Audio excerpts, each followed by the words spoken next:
One of the biggest misconceptions about tech and tech careers in general is that you need to know how to code to make six figures or to succeed in the industry. But that's not true. And my guest today is going to share exactly her journey into tech and how she's been able to succeed at companies like Deloitte, Oracle, KPMG, Microsoft. It feels like a long list of multiple different companies.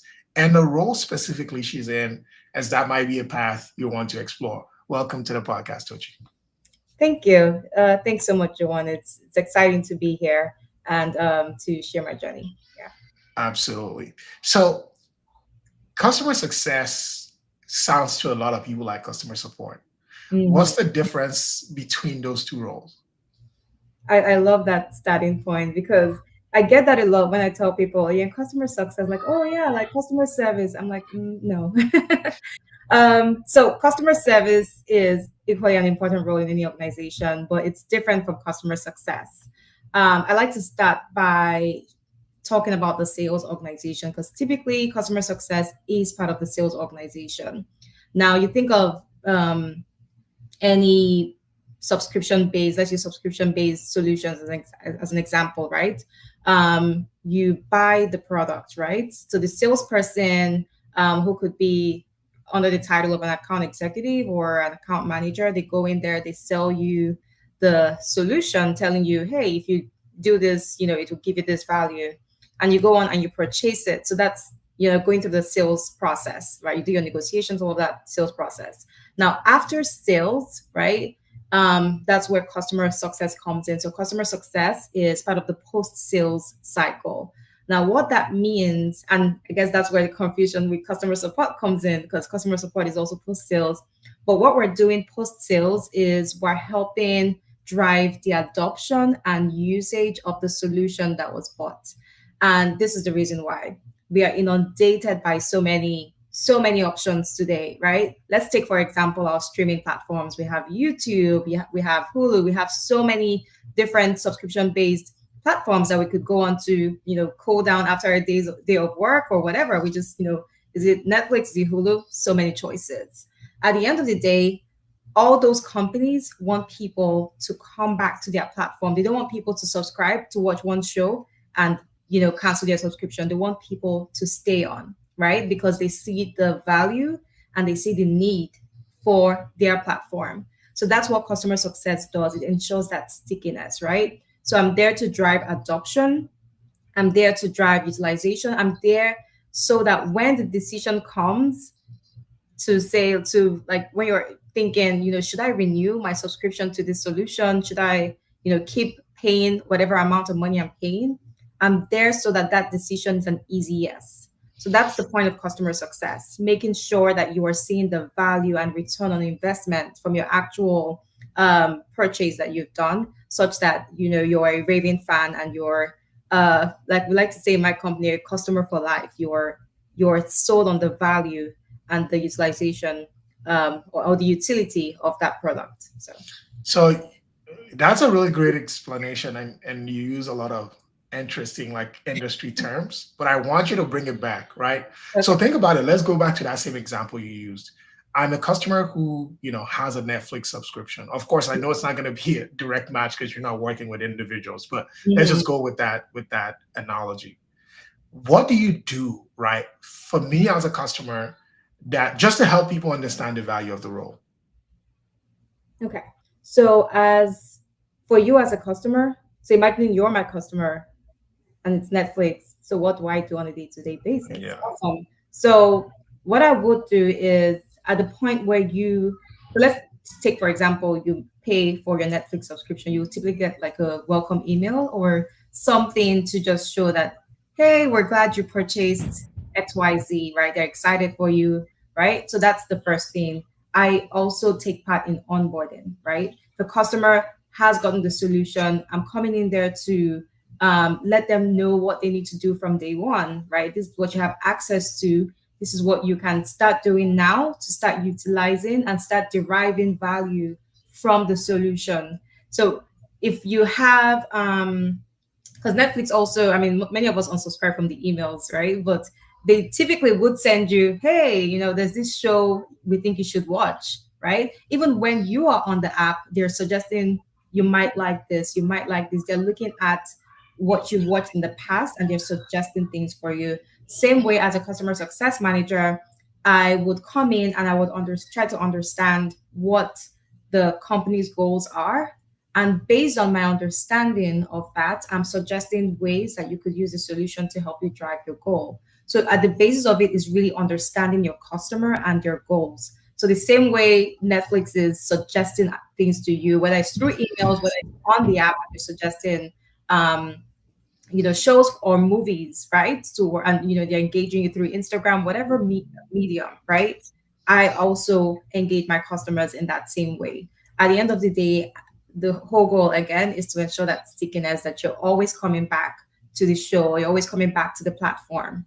Does Yeah. that No. That's a great one. And to be honest, the first answer was real.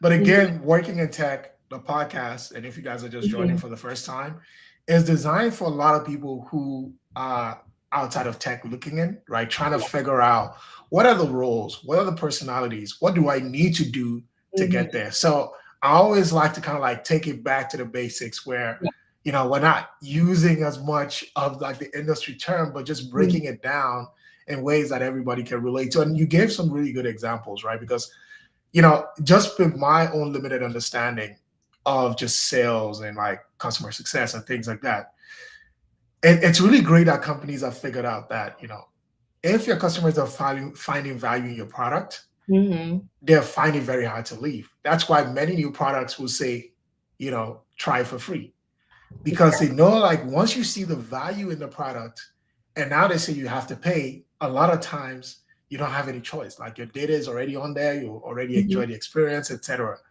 And that's what, like, in my understanding, like what customer success tries to do. It's like, oh, watch this show, watch that show, check this out. Did you Yep. know you could also play games on it? Did you know you could do this? Did you know you could do that?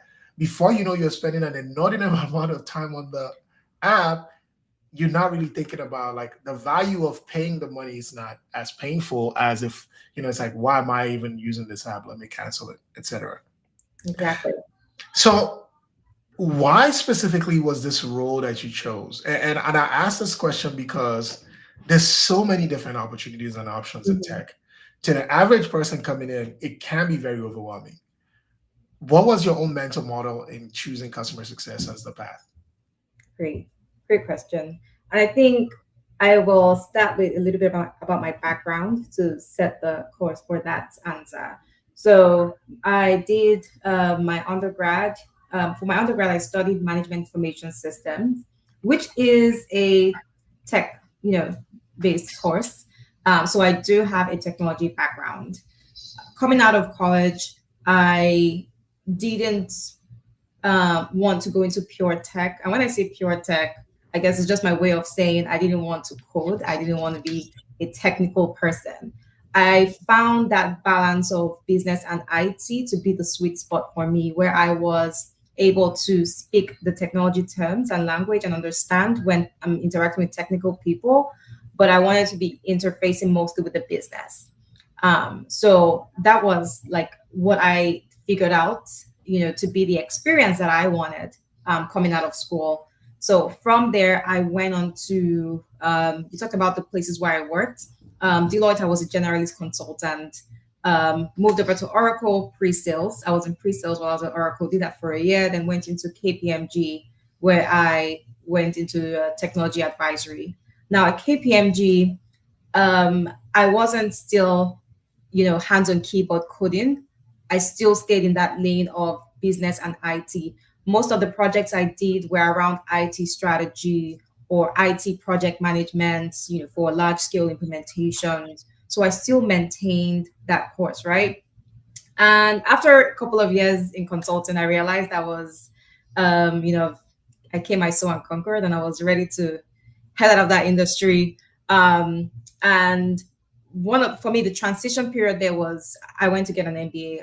I'm not saying everybody has to get an MBA to get into customer success, by the way. Again, I'm walking you through my journey that led me to customer success. So while at the MBA program, that was my opportunity to start all over again. At least that's how I viewed it at that time, where it's I'm going to take this blank slate. I'm going to go through this process and see it as a blank slate for me to write what opportunity I wanted to go into post my graduate study. I while I was there, I had the opportunity to intern at Microsoft, right? And I think that was very, very pivotal in me transitioning to a CSM role.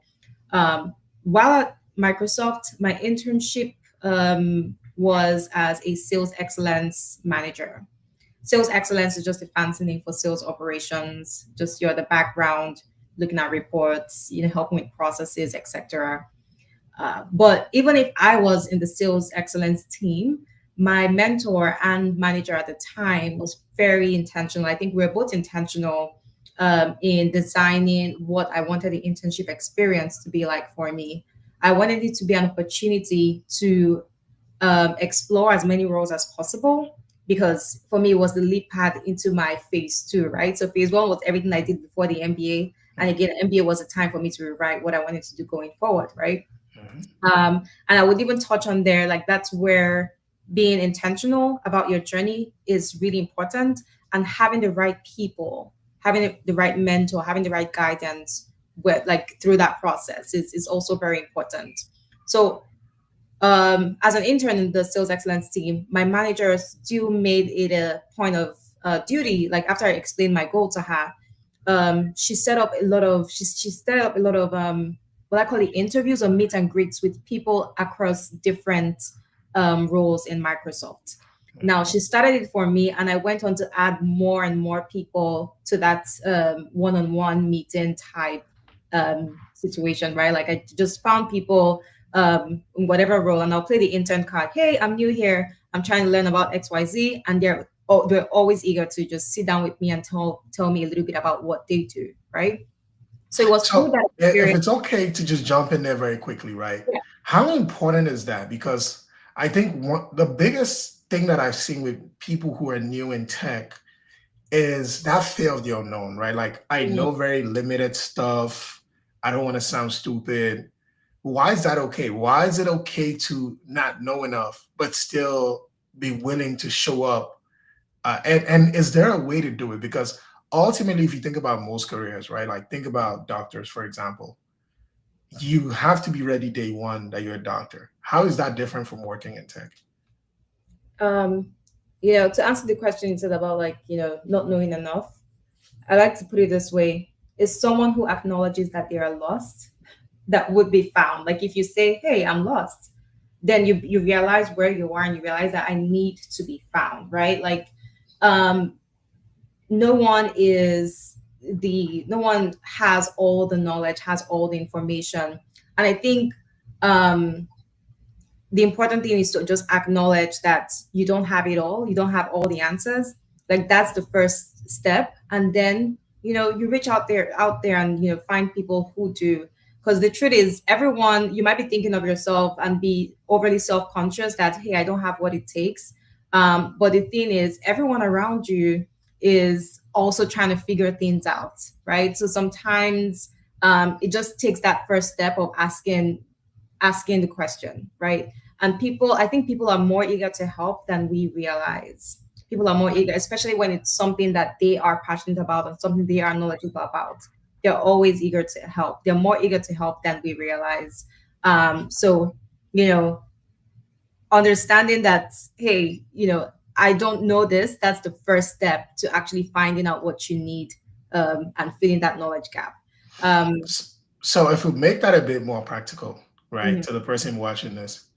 So I want to be a CSM, or maybe I want to get into tech. I don't know if I want to be a CSM or not, mhm, but I know like I'm not technical. I don't want to go the technical route. A lot of the good stuff that you've kind of like said about how you kind of like figured out how you wanted to land. yeah. And I want to ask for help in that process. What's the right way to do it? Because again, there's a right and wrong way. What's a good way to start thinking about, who to approach, how to approach them, what sort of questions to ask them to kind of like help you figure out like if this is a path for them or Yeah. not. Yeah. So I will try to answer that in two ways, right? So in my case, where I was an intern, I had a leg in the organization, so I could easily look up people and reach out to them. and we had a common ground, maybe that I would lead with that being the key differentiator, right? So in this scenario, I had the common ground with them because we're both in, at least people I was reaching out to, we're both in Microsoft at the same time. We're both working at Microsoft. So it created this common ground for me to reach out to say, hey, I would like to have a chat with you about XYZ. I think so. One of the ways, what worked for me then was again playing the intern card. I'm new here. This is me. So two things I would say I used. One was intern card. I don't know anything, but I'm willing to learn. Right. I saw your title. I'd love to learn more about what you do. XYZ, especially when what they do is in line with any of the projects that I'm working on, or there's something that just creates a little bit of commonality between us. I would always put that there. The second thing I would leverage, or I leveraged rather while I was at my internship, was to also piggyback off who referred me to them, right? So use that as an opening door. Oh, I spoke with Stephanie and she highly recommended I meet with you. Or I spoke with Jackson, right? So all of those are ways to kind of like soften the intro when you're reaching out to someone to find out more about them. So that's in a situation where, there's easy commonalities that you could pull to reach out to them. Now there's the tougher way, which is where it's cold. So I'll call that like a warm intro, right? And there are situations where you are not doing an internship. You're just, on the other side of, for example, LinkedIn, or you are at a conference, for example, in person, and you see this person, you see this title, and you want to reach out to them and talk about, like, you want to do that intro and learn a little bit about what they do.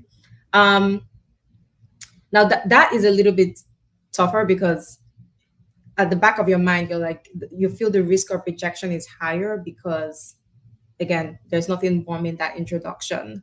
What I would advise in that situation is to go ahead and ask, and think of it like a conversation that you're about to have. Like, think of it like, how can I think about what you want?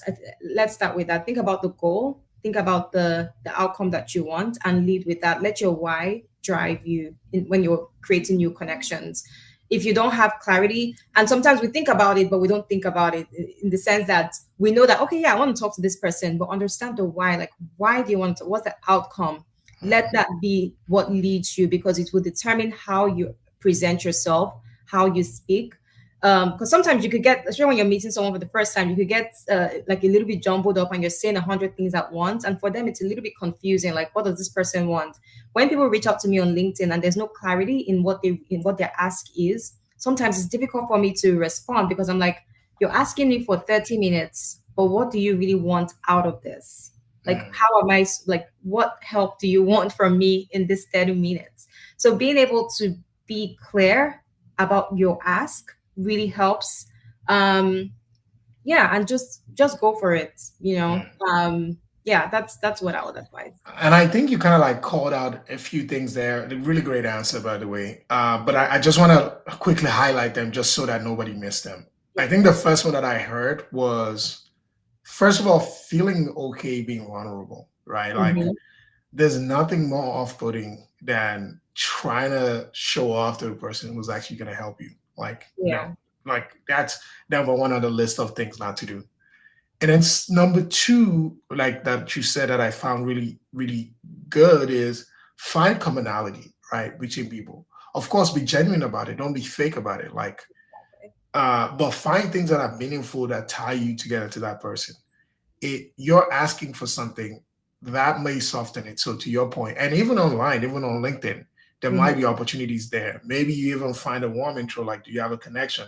People have asked me before, like, do you know this person and I'd like to talk to them? I mean, that's even how we're talking, right? Through a connection. Exactly. Yes. So soft connections do work everywhere.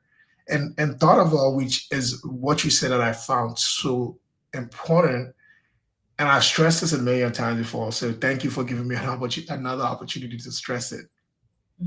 It's the idea of finding ways of not wasting people's time. I think it's so important not to waste people's time. People are very busy schedules, they have very busy days, they have very busy lives. If you show up intentionally, showing that you respect their time, they will approach you with that same energy, right?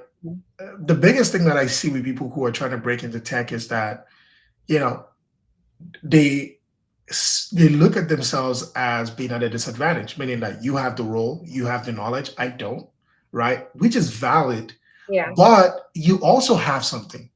You have curiosity. Like my knowledge in itself may not be as valuable if other people are not willing to partake in it. So Mm-hmm. me being able to share that knowledge with someone actually makes that knowledge more valuable. So you can provide attention as the value. You can provide willingness to learn. Literally, like one of my mentees just started his internship this week, and that's one of the biggest highlights for me this week. Being successful after getting help is a big plus to the person who felt like they had an impact in your journey. So that's also very key. Yep. So if you tie all of that together, that's the value. But the most important value is you've done that research, right? So for example, I want to ask you about being a customer success manager. I know what a customer success manager is. I know kind of like what the path is. So now I'm coming to you and saying, do I need to get certifications, or what are the soft skills I need to build up to be in this role? Yeah. I've looked at this, I've looked at that. Coming that way, first of all, like this is somebody who's already on their way, right? So if Yeah. you help them, you're just pushing them further forward, right? Versus someone who says, oh, I saw that you work in tech, and I'm just gonna ask you, like, what does work in tech look like? Can you mentor me? Like Yep. that just shows like that's zero effort outreach, right? Like it's Mm. showing I'm just reaching out for convenience, right? Like I'm not. And the flip side of that is that the difference between those two people when they reach out is that the first person usually follows up, right? Because they need something that they're going to action and then come tell you back like how this worked. Yes. Versus the person who's just reaching out, like, you know what, maybe they saw a video, it's got some fire in their belly, they reach out to you, but after you told them whatever you told them, it's done. Like they don't care anymore, right? Because it was just so that was just, I know it's a little long-winded, but I really wanted to say that. No. I'm glad you did, because I think there's something that I also I think before the show started, we talked about whenever I was looking for a job, right? Like, and I guess to bring everyone up to speed, I did go through a layoff a couple of years ago. So going through like recruiting again and just finding another job. One of the things I did, and I think this also translates into what you're talking about, like when you're meeting people for the first time.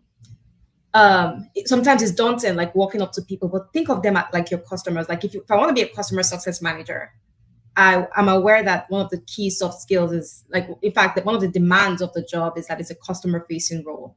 So I'm going to take you as my customer, right? Like if this is if I'm meeting my customer for the first time, how, like, act like you already own the job. So whenever I was meeting people during the interviews, that's how I treated the interviews. That's how from talking with HR to the hiring manager, I treated it as I would if I were talking to my customer. How would my demeanor be? What kind of questions would I ask?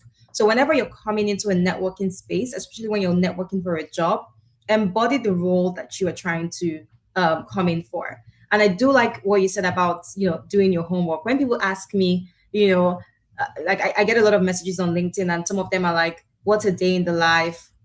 or "What is this? What is CSM role?"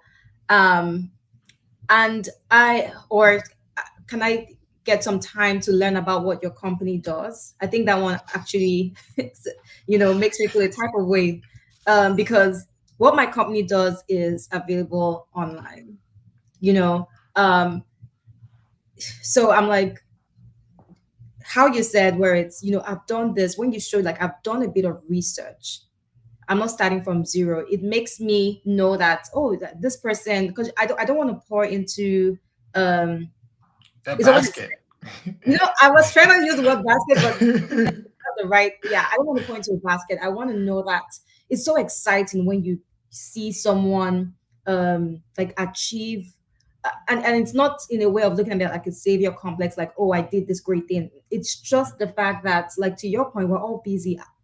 Life is life, okay? Like adulting is it could be the ghetto sometimes, you know. So when people carve out time to share something and pour into you, and we actually see those seeds come forward, like you're actually nurturing, you're taking care of the knowledge and the time and the effort that this person has poured into you, and you're actually being a good steward of it, and like bringing forth fruits, it's exciting.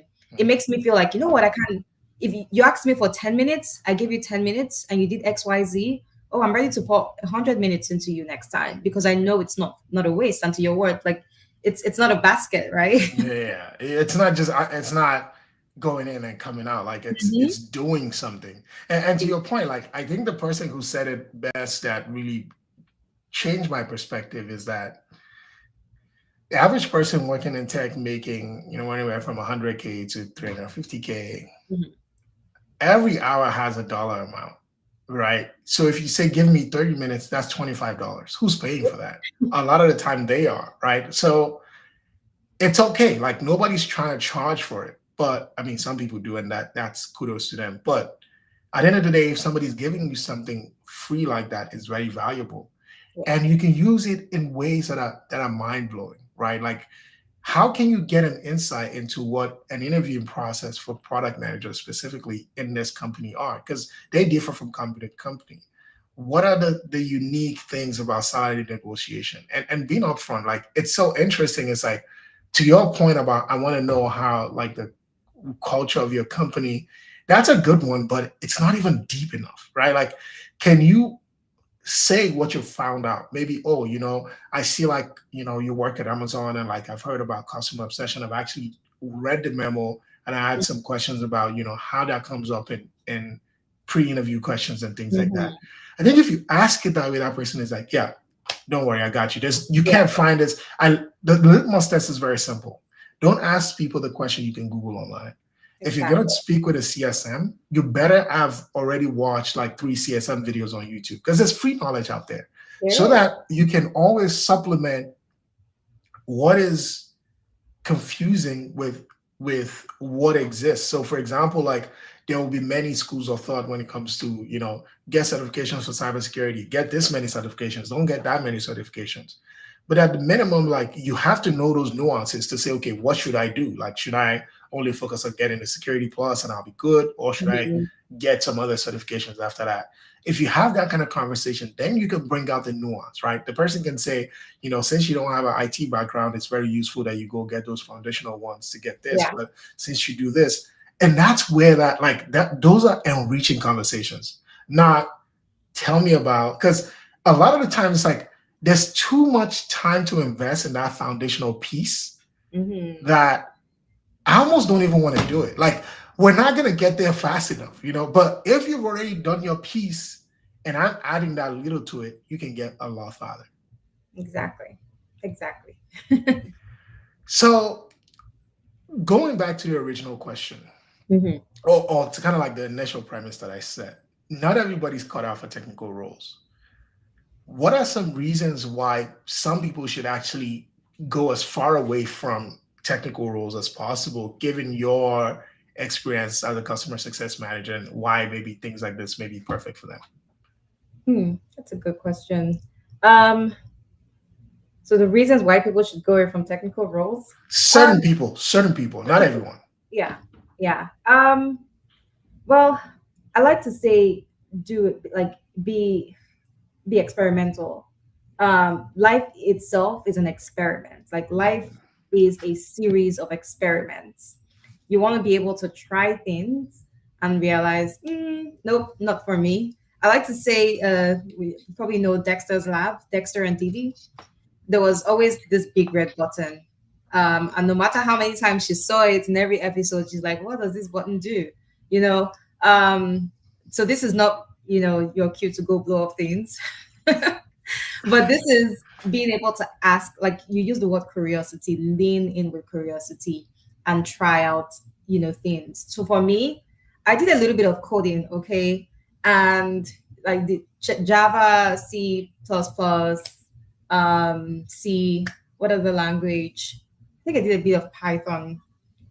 And through those experiences and experiments, I knew for sure that I would have a very horrible life if that was my career path. Okay. So it was clear to me, right, that it wasn't something that I derived joy in, right? I mean, if it came down to it and I needed to, like, if there was a gun to my head, or, if it was a life or death issue, I mean, it will probably take a while, but I'll probably get it done, probably with Google or Chat GPT or whatever. But I just knew it just wasn't, it didn't spark, it wasn't for me. It wasn't my thing. And there were people who could do it in their sleep. They could, they were excited about, putting their hands on keyboard and just troubleshooting and having a code work perfectly. So experiment for me, do that. That's how you find out what works for you. Um, and when you realize, like, and that's another thing I look at. I mean, we probably heard the term career clarity. So have that clarity about the kind of experience you want. I knew the kind of experience I wanted. So I knew that I didn't need to lean toward the technical side, but I enjoyed the promise and the impact of technology, right? Mm, Like how it can actually simplify things and just make us be more productive as humans. So I knew I wanted to still stay in the space. And so for those of us who totally are not down for coding, but do enjoy or are interested in tech, there's room, right? There's mm, room for us. There's room for you. There's room for me. And yeah, so I followed that and realized that um, at the end of the day, there are people who create the technical solutions, like they're the people who code, the developers, but mm, there are people who test, there are people who use, there are people who purchase, there are people. So there are different people across the value chain, and there are people who sell these technologies. So I knew that there's room for you across the value chain. You just have to figure out what space would be optimal for you, what kind of experience you want, right? If you want a customer facing role, then you could be in sales, you could sell the technology, you could be in customer success, um, you could be a change manager if you want to focus more on the operationalizing part of it, like, putting into production, making sure people are using it. Da, da, da, da. You could be a change manager, managing the change as one transitions from technology A to technology B. If you want to help with gathering business requirements, you could be a business analyst. So there are mm, so many spaces you could play in without wearing like a core technical coding developer hat. mm. I think you kind of like said it beautifully, and just to reiterate, like, or at least what I've heard from you, that I thought that really resonates with the way I think about it is you really get an unfair advantage when you do things that you're naturally good at, Mm-hmm. right? Like, there's no point struggling through something that's not natural to you when there's an opportunity to literally make the world your oyster. And there's so much opportunity everywhere, like within the entire value chain, as you mentioned. Like, there are engineers who are engineering things, there are designers who are designing things, there are, salespeople who are selling things, there are customer success people keeping people in that pipeline, Yeah. and people have natural talents. Like, some of the best engineers can't sell anything to save their lives, right? They can only build, but that's okay. Yeah. That's needed too. And people, like, there are people who are just naturally like one, for example, like, I'm also not extremely technical. I know that my superpower as a person is strategy, like just thinking about how different pieces fit together. Like, how should this work with this and how should that work with that? And I'm also, okay in dealing with people. So I brought those two talents together, and that's kind of like how I mean, like products, solution management, and things like that. But that was kind of like very conscious, and I've had people try to like nudge me, whether it's during drug search processes, to, oh, why don't you look at this? Why don't you look at that? And it's not because I'm not curious to try them, but I just know that, you know, am I the person who's really thinking about a bug at 3 a.m. in the morning? I don't see it, Yep. right? That's not me. Get someone else to do it. Yes. Yeah, yeah, absolutely. Yeah. And I like what you said, like about your strength, playing to your superpower. Um, there's this saying, I might misquote it a little bit, but like, the logic still applies. If you judge a fish by its ability to climb a tree, you would say it's a failure, right? So there are things you do beautifully and you do it well.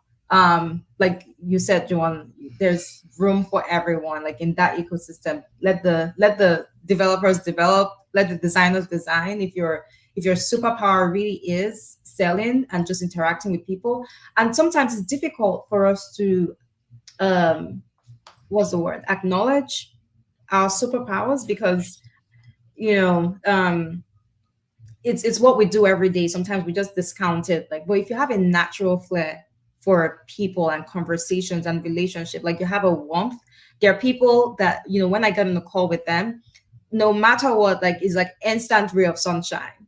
They're not doing it's just who they are. So as simple as that is, it's something that can be a distinctive superpower for them in their role. They could do well in sales or anything that has to do with customer facing, or even like there's someone in my company, we call him like the customer whisperer. No matter how like high tense, like no matter how crazy the situation is, he comes in there and I listen to him because I'm like, it's the same English he's speaking that I speak. But somehow he just eases, and they're always like, he always gets comments from the customers saying, "Oh, like this guy is so amazing, so glad. Can we have him come to us again?" Like easy, Natural talent. You can't natural. teach it. Now you can't. There's some things like that just flows like. So don't discount the little things. It could be organizational skills. It could be the way you interact. It could be the way you connect with people easily. It could be the way you think strategically, right? You see the bigger picture. It could be the way you pay attention to the details. You see the tiniest detail and how it could impact things. It could be how you see the risk. Like people say, oh, but you always think, yeah, that's risk management. Okay. Like you're seeing the things that could go wrong and you could create a plan to mitigate it. Like whatever it is, it's your superpower. So just own it. Wear that cape with your full chest, you know? It's actually wild that you say that because and it's two things that you said. One, it's that you can be so skilled that even other professionals, like people who are skilled at a rate that's higher than the average person, will say that person is skilled, right? Mhm. That's one. And then two is also the fact that there's a potential for you to really just not even do anything extra, just do what you do, but be able to impact at a higher rate than anyone else. And that's why, like, of course, I'm gonna do a shameless plug here, but you guys, if you're watching this, go check out, my video about how to choose a career in tech. I think it's so powerful. To your point, like there's so many things that we're good at that we don't even give ourselves credit for. Why? Because and it's natural. It's a good thing that we're always looking at other people and Mhm. comparing ourselves and looking to grow and develop. That's a great thing. But never do that too much to where you don't see where you're great at, because you can only reach your fullest potential when you find your foundation, which are the things that you're just already naturally good at, Mhm. and build on that. Because I know people can hear like, oh, don't go try to be somebody else and then say, oh, you know what, I'm just a people person. I don't care about technology. No, you can always build other skills. You can foray to other regions, but understand like, you know, no matter how great Superman is, it's not gonna spin a web. That's not his thing. Mhm. That's Spider-Man, Mhm. right? Like, so everybody can still, but everybody's still a superhero at the end of the day. Like, we could all do our own things. I like that one. I'm gonna steal it. And then you gotta pay me for it. So, quick reminder, or quick shout out. Welcome to everyone who's joined or who's just joining. This is the Working in Tech podcast. And I have the pleasure of speaking with Tochi today, who's a customer success manager with a breadth of experience across multiple different roles and multiple different Fortune 500 companies. Today, sharing, our experience with us on the podcast. So if you have any questions, feel free to leave them in the chat. We'll get to them. But still enjoying our conversation. So again, feel free to leave any comments or questions in the chat, and she'll be more than happy, I hope, to take them. So what are some things that people overlook that are very, very important to becoming a really, really great customer success manager? Hmm, that's a good one. Um, for customer success, I think it's I'm gonna say listening. There are a couple of things, but I'd like to really harp on listening because when I say listening, a lot of people immediately say, "Oh yeah, that's easy. I could do that. I'm listening to you now. Great." But the thing about the human mind is that the human mind is trained to predict. Like right now, you're predicting the next word that I'm about to say. Like at the back of your mind, you're like, you're gonna say, like you're predicting based on what you've, like your treasure trove of experiences, right? It could be good, it could be bad, whatever it is, but you're pulling from that. So at the time where conversation is going on, you are already predicting and wondering which of these scenarios that I have in the past, which of these match what is going on right here. Um, and that, my friends, is not listening, that is predicting. So when I say what of the skills that one of the skills that is really important with customer success is listening, it's suspending every assumption and actually connecting to the person in front of you. So suspending every, and it's okay. And this is not to say that predicting is a bad thing. Oh my God, my brain is bad. My brain doesn't work well. No, your brain works as it should. You should. That's how that's human. Okay, that's the human biology. You're supposed to do that. But what I'm, pushing for here is, as you're meeting with a customer and they're telling you about their problems, because that's where you're going to start. You're going to start with your challenges. As a customer success person, you're looking for the opportunities where they could use the solution, right? And see the solution work for them, and then be able to show them, hey, this is the value. So at the point where they're telling you the challenges they have, right, so you could find the right opportunity for them to use the solution, you want to be listening to them and not pulling from your many experiences with other customers. Because one customer can tell you, oh, I want to do IT transformation, but what's IT transformation for customer A can be very different for customer B. And they could be in the same industry, right? It could be same oil and gas industry, same healthcare industry, whatever. But IT transformation could mean different things for two different customers. So your ability to actually listen and tune into what that person is communicating to you at that time is very important. And you would find that when you do that, you're asking more intelligent questions because you're listening to them within the context of the experiences that they are having. You're seeking more information, right, to fill in the holes. So yes, it's okay to, because even customers will tell you, I want to know what other customers are doing. Like you want to even come to the customer conversations and say, based on my experience. People like to say that, like, I have a lot of experience, so like based on my experience, that's great. But pause, suspend assumptions. You could you could, like, don't disregard them, but hold them aside, right? And actually connect. And through your connection, through the questions you're asking, you could start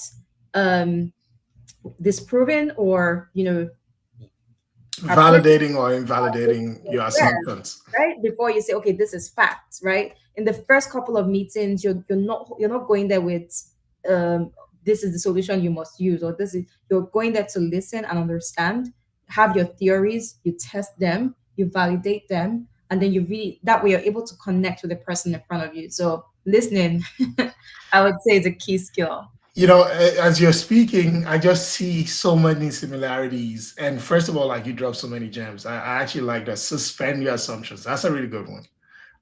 But I see so many similarities between the product role and the customer success role. Ultimately, I think they're in the service of the product, so it makes sense that they're actually very similar.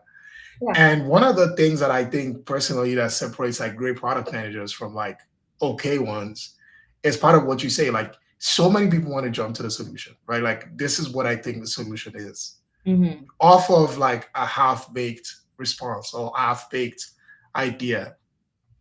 And I think one of the best examples that I usually go back to, it's kind of like, I think there's this story of folklore or something about six blind men touch an elephant.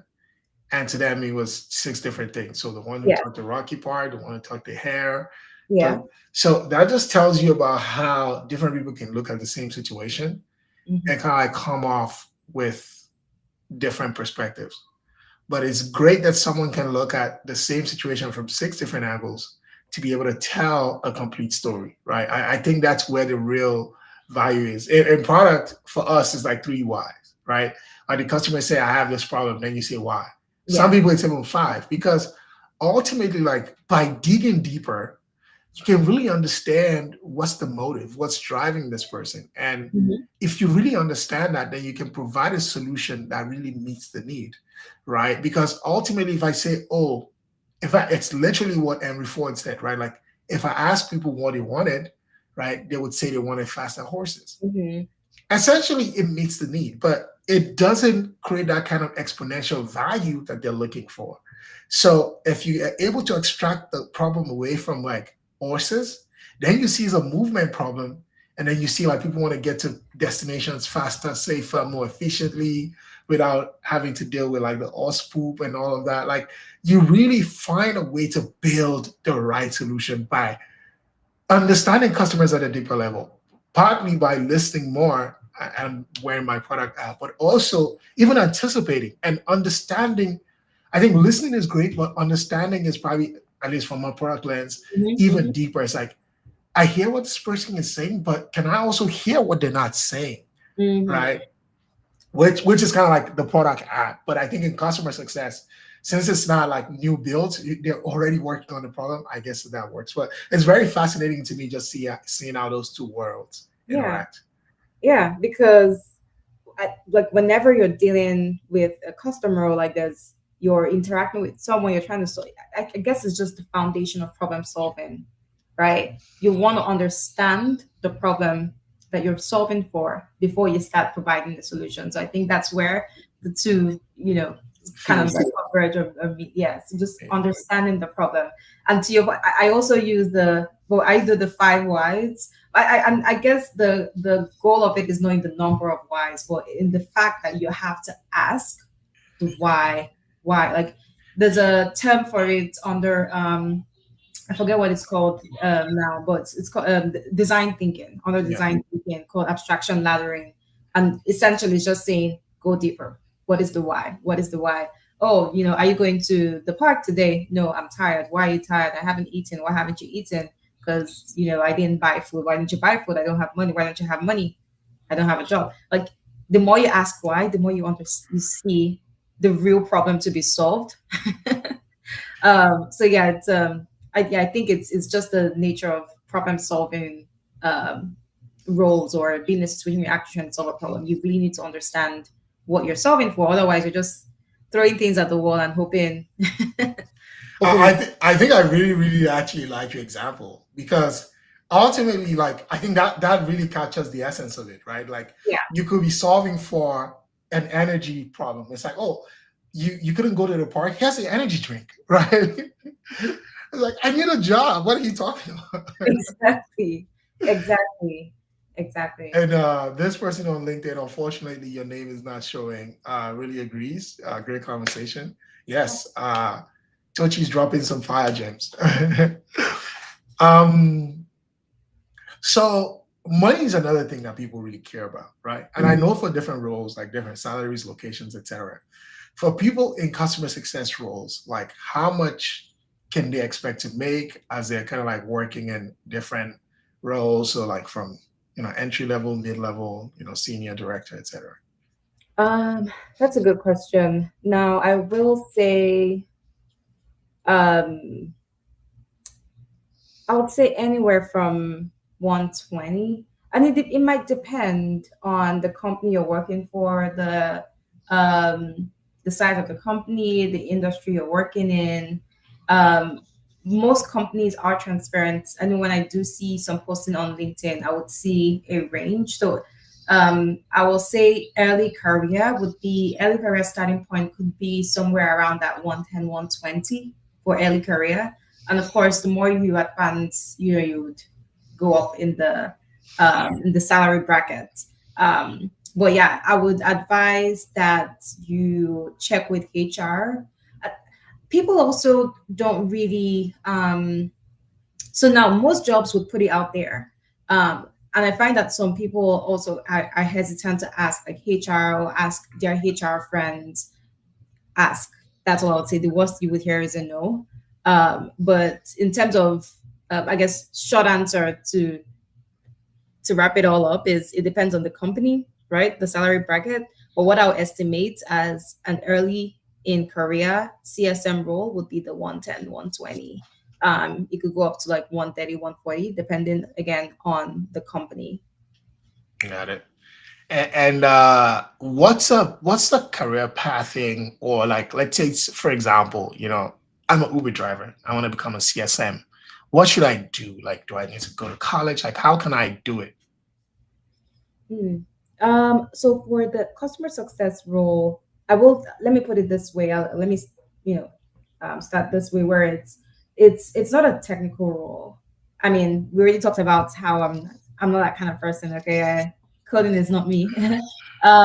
So it's not a pure, it's not a heavy technical role, but they do most roles do require product knowledge because you're going to be talking to customers about utilizing a product. So it's essential that you do have some product knowledge. So some companies would look for a bachelor's degree that touches on like a technical course, maybe computer science or MIS or something that something in that line.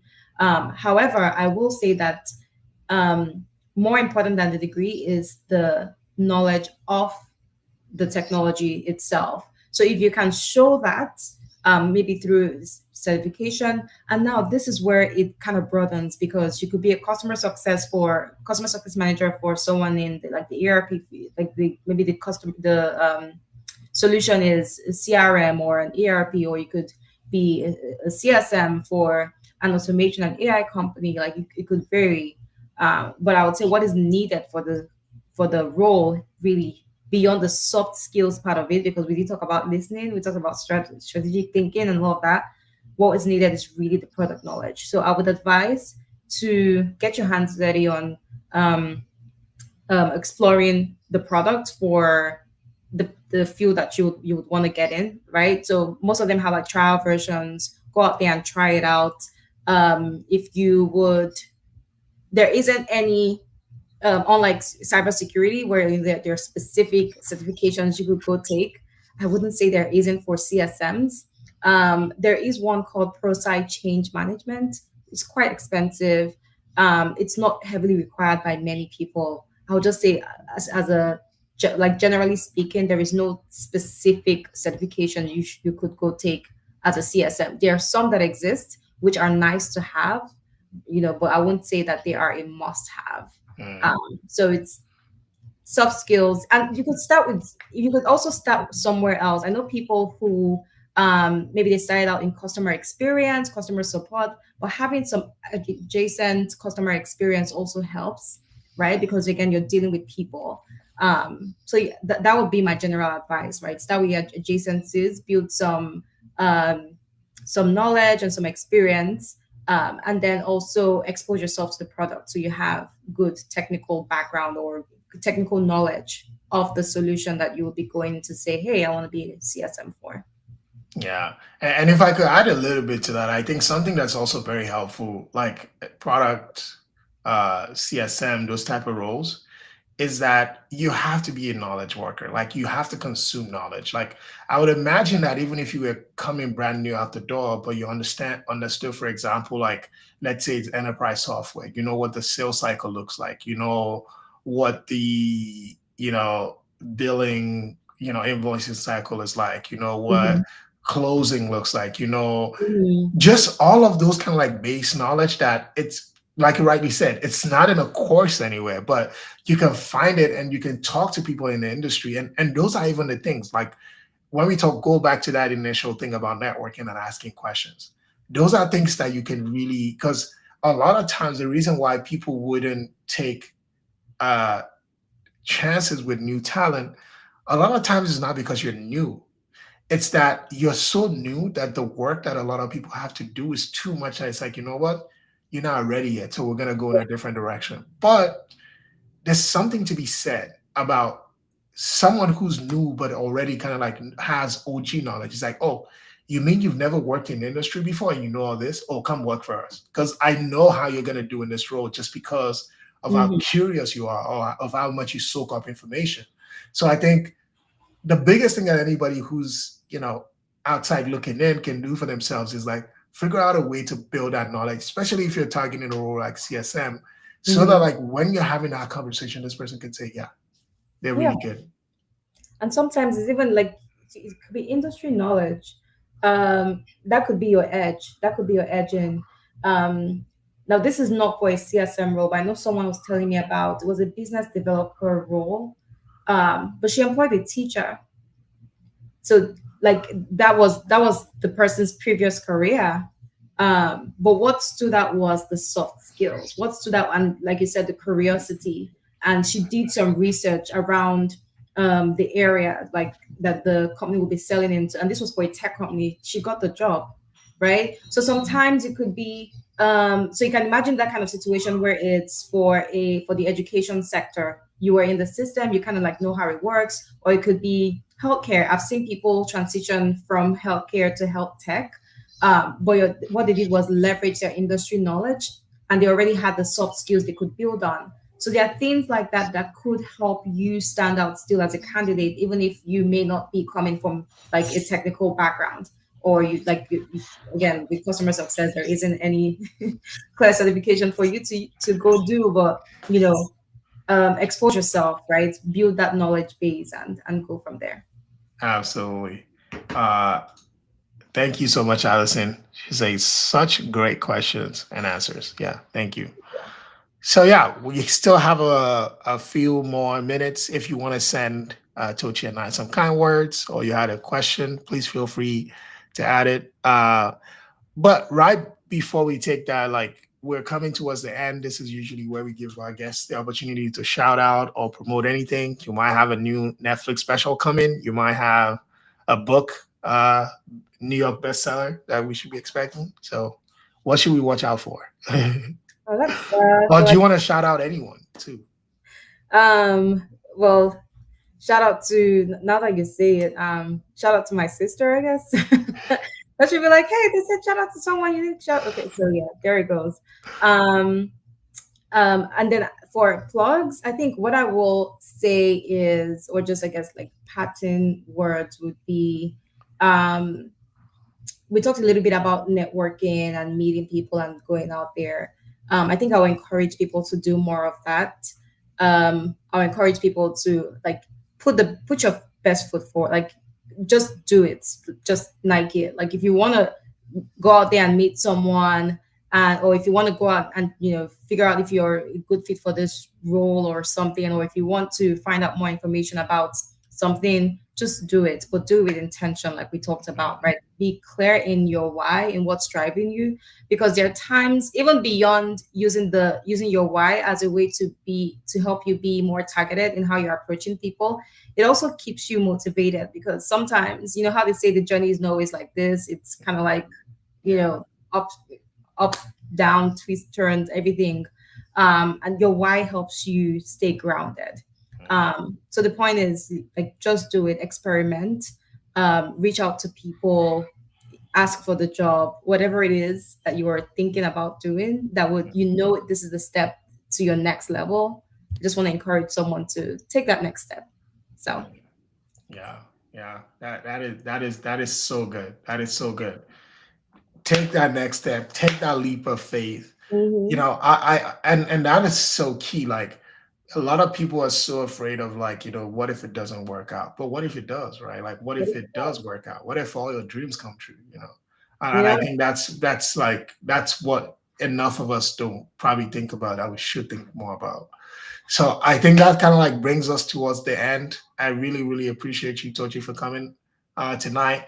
We actually had a hiatus throughout May because I was traveling for the most part.